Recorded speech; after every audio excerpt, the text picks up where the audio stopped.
Alongside Jesse Rogers of ESPN, baseball reporter based in Chicago, as we take a look here at the reported trade details.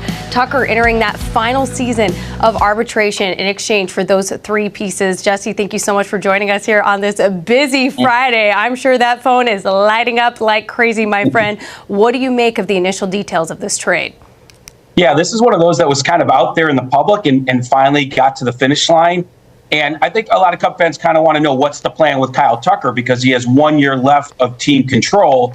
The guys that gave up a little bit expendable in the sense that both Paredes and Cam Smith are third basemen, and the Cubs really like one of their prospects that plays third, Matt Shaw. He could be the long-term answer there. Then they also traded Hayden Wesneski, a guy that's still finding his footing at the major league level. So I think they feel like, look, we have Matt Shaw at third. We can give up those third basemen. We need a true star, and Kyle Tucker is that. And I don't think they're thinking too much about the long term. I think they're thinking about 2025. The Astros get ahead of him walking via free agency next year, Tucker, and they are able to get Paredes at third in case Bregman leaves. Paredes is a dead pull hitter. He'll do well at Minute Maid Park. And then they add a couple other guys in Wesneski and Cam Smith, who could be the future someday at third base. Really good-looking prospect, or different position, you never know. So I think that's kind of the ins and outs of the deal, with both teams kind of reworking things. But the Cubs absolutely have the playoffs in mind for 2025, and that's why they pulled the trigger. Yeah, and it feels like the NL Central is wide open, as we both know. What does this lineup look like now with Kyle Tucker in the mix? Yeah, I mean, it's very interesting because they still have Cody Bellinger under contract. They still have Seiya Suzuki under contract. The former guy finished the season in right field. The latter guy was the DH. I'm not sure either one starts the season with the Cubs. Now, Bellinger is the most likely guy to be on the move. Tucker will take his place in right. Everyone's talking about Bellinger potentially going to the Yankees. It makes a ton of sense. His dad played there. He can deal with the big market, be quite something for him. He's played in LA, Chicago, potentially New York, maybe somewhere else. Very valuable left-handed bat. Seiya Suzuki's interesting. I don't think he wants to play DH. His agent said as much at the winter meetings. He has a full no trade. It's going to be a little bit harder to trade him.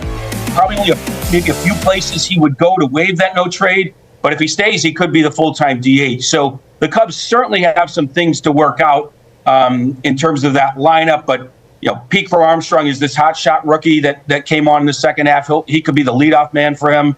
At first base, they have a young player, Michael Busch, who had a good first year. You still have Dansby Swanson, baseman, but he's at single A. The point is, they may have just replaced Bregman. Now there's always options. Paredes could play first base. He has done that. So it doesn't completely close the door on Bregman at all, but it certainly gives Houston a replacement in case Bregman does leave.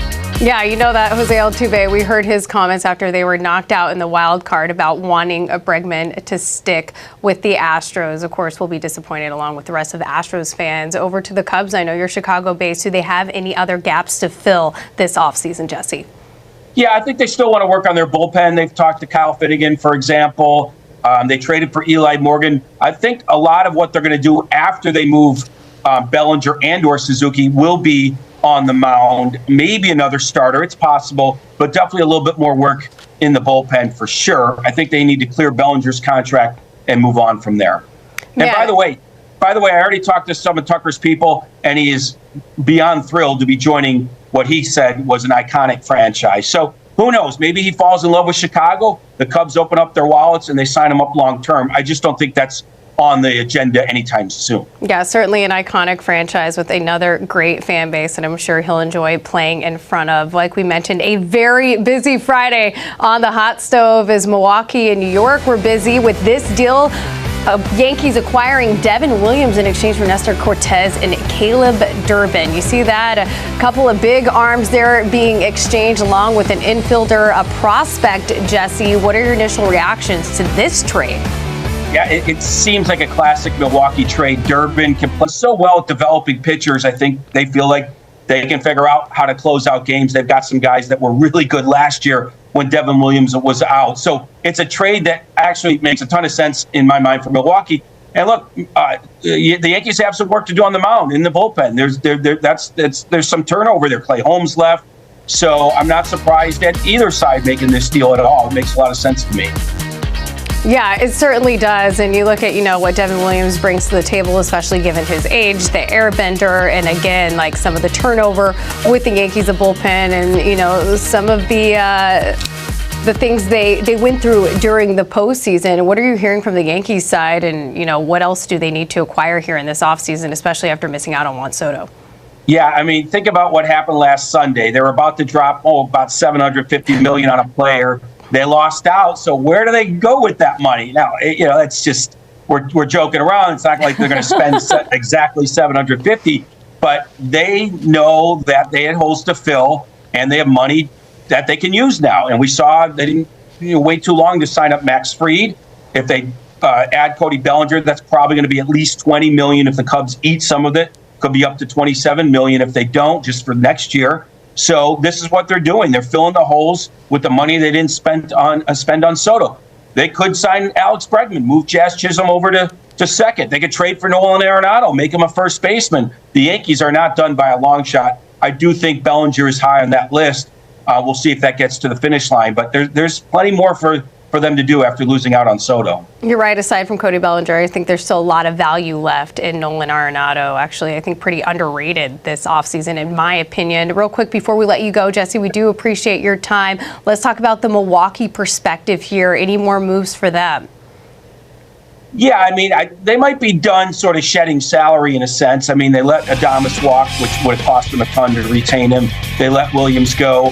I think, like you'd expect, there's some smaller moves on the mound for them to make, in my estimation, just to sort of rework things. Brandon Woodruff is going to be back at some point. So I think they still think they're a really good team. They have a middle infielder or two to fill in for Willy Adames. They always seem to find a way, so I wouldn't doubt it. I just don't think they're going to be doing anything huge, but it might be just enough to stay in the race because they won the division by 10 games. So these little moves on the margins always seem to pay off big for Milwaukee. I wouldn't say that they're taking a step back by any means, not after what they did last season. Yeah, that's a great point. A lot of fun to watch. And it seems like at times the Brewers are always playing chess regardless of that payroll. Hey, Jesse, thank you so much for your time this busy Friday afternoon. We appreciate you. Sure thing. Great talking to you. Likewise. Stay tuned here this Friday afternoon. More coverage on both of the trades that broke. A bombshell trade could change the future of the Dodgers and Braves. Hey, Dodgers Nation. Today, we've got news that could blow up social media and, who knows, mark a turning point in MLB history. But first, if you haven't subscribed to the channel yet, what are you waiting for? This is where you get all the inside scoop on the Los Angeles Dodgers. Hit that notification bell so you don't miss breaking stories like this one. Picture this. The team puts everything on the table to land a player who could transform the lineup and bring the Dodgers closer to that long-awaited World Series title. Now, think about the names being whispered behind the scenes: immediate impact players, promising farm talents, and even established stars. But what's driving such a bold move? Hold on, I'll get to the juicy details in a second. But before we dive in, I want to know, if you could pull off a blockbuster trade, who would you give up to bring a superstar to Los Angeles? Drop your thoughts in the comments below. Now for the big reveal. Sources close to the situation say the Dodgers are deep in negotiations with the Atlanta Braves for none other than Ronald Acuña Jr., one of MLB's biggest stars and the 2023 NL MVP. The Dodgers' offer reportedly includes Gavin Lux, a player who has proven his ability to deliver in clutch moments, along with a package of elite prospects. These include Bobby Miller and Diego Cartaya, two of the most coveted names in baseball, plus Michael Busch and James Outman, players already primed for MLB action. If this deal goes through, it could be one of the biggest trades of the decade, not just for the talent exchange, but for the immediate impact Acuña Jr. would bring to the Dodgers lineup. Just imagine him leading the charge in Los Angeles. It's enough to give you chills.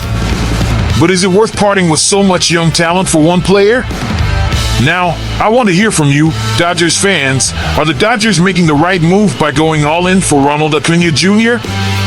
Or should they stick to their homegrown talent and keep building for the future? Share your opinion in the comments, spread this bombshell story on social media, and don't forget to subscribe to the channel so we can keep growing together. This could be one of those moments that changes the team's history forever. Stay tuned, because any updates on this deal will be here first. See you next time, and let's go Dodgers!